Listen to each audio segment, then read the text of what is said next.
دوستو، اگر آپ لوگ بھی عثمان غازی سیریل دیکھ رہے ہیں یا پھر آپ لوگوں نے آلریڈی دیکھ رکھا ہے تو یقیناً آپ نے اس میں ایک ورڈ ضرور سنا ہوگا اور وہ ورڈ تھا سفید داڑھی والے۔ دوستو، عثمان غازی سیریل میں سفید داڑھی والے لوگوں کی ایک پوری ٹیم دکھائی گئی ہے اور جگہ جگہ پر ان لوگوں کا ذکر بھی آتا رہتا ہے، لیکن وجہ یہ ہے کہ ان لوگوں کا نام سن کر ہر کوئی حیران رہ جاتا ہے کہ آخر یہ سفید داڑھی والے لوگ کون ہوا کرتے تھے، ان کا مقصد کیا تھا، یہ لوگ چاہتے کیا تھے، اور آخر ارطغرل غازی اور پھر ان کے بیٹے عثمان غازی خفیہ طور پر ان لوگوں سے کیوں ملا کرتے تھے۔ تو دوستو، آج کی اس ویڈیو میں ہم جانیں گے کہ آخر سفید داڑھی والے لوگ کون ہوا کرتے تھے، اور عارفین بھائی جو کہ اس سیریل میں ایک جاسوس کے طور پر دکھائے گئے ہیں، آخر ان کا ان سفید داڑھی والے لوگوں سے کیا رشتہ تھا اور سفید داڑھی والوں نے انہیں کائی قبیلے میں کیوں بھیجا تھا۔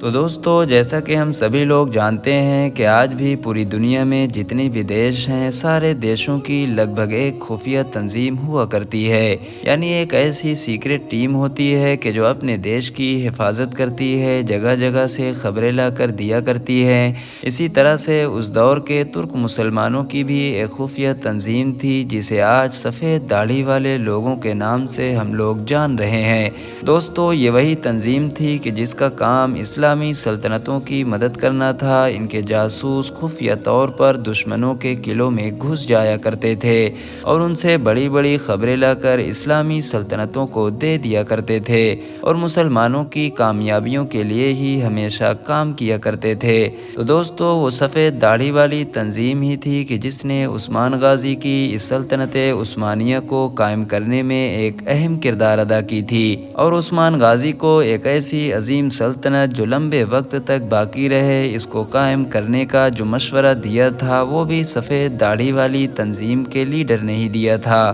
سلطنت عثمانیہ کی جب بنیاد رکھی گئی تو اس دور میں بھی سفید داڑھی والے لوگوں کی ٹیم نے عثمان غازی اور ان کے والد ارطغرل غازی کا خفیہ طور پر بہت زیادہ ساتھ دیا تھا، اور اس کے بعد جب سلطنت عثمانیہ پوری دنیا میں پھیلنے لگی تھی تب بھی یہ وقت وقت پر ان کی مدد کرتے رہے تھے۔ دوستو، اب اگر بات کی جائے اس بارے میں کہ آخر یہ خفیہ ٹیم جو تھی سفید داڑھی والے لوگوں کی یہ کیسے بنی تھی، تو آپ کو بتا دیں کہ ترک مسلمانوں میں ایک عظیم شخصیت ہوا کرتی تھی جن کا نام تھا دیدek ارگت۔ ان کو ان کے تیز دماغ کی وجہ سے پورے ترکی علاقے میں جانا جاتا تھا۔ یہ اپنے تیز دماغ اور ہوشیاری سے ترکی کے تمام قبائلوں کی بڑی سے بڑی مشکلوں کو آسان کر دیا کرتے تھے۔ انہوں نے ہی اس خفیہ تنظیم کی بنیاد رکھی تھی اور ایک ایسی ٹیم بنا دی تھی کہ جو اسلام کے دشمنوں میں چپکے سے گھس جایا کرتی تھی اور ان کے تمام مشن کو تہس نہس کر دیا کرتی تھی۔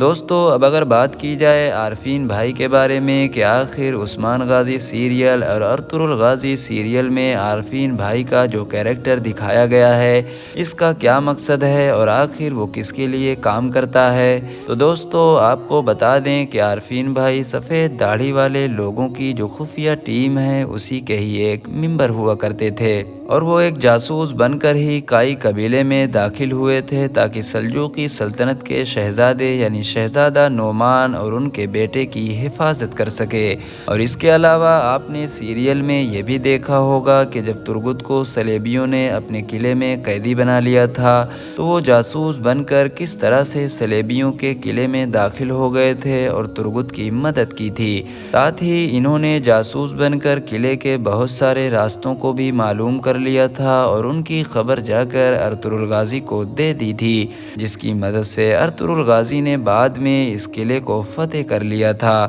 آخرکار سفید داڑھی والے لوگوں کی پوری ٹیم کا ہمیشہ سے ہی یہی کام ہوا کرتا تھا کہ وہ خفیہ طور پر بڑی بڑی معلومات نکال کر مسلمانوں میں لایا کرتے تھے۔ فی الحال دوستو، آج کی اپنی ویڈیو کو ہم یہیں پر ختم کرتے ہیں۔ ویڈیو پسند آنے کی صورت میں نہ صرف ویڈیو کو لائک کریں بلکہ اپنے دوستوں کے ساتھ بھی ضرور شیئر کریں، اور ایسے ہی ہسٹوریکل اور نالجبل ویڈیوز ہمیشہ پانے کے لیے ہمارے اس چینل کو سبسکرائب کرنے کے ساتھ ساتھ بیل آئیکن کو بھی ضرور پریس کر دیں۔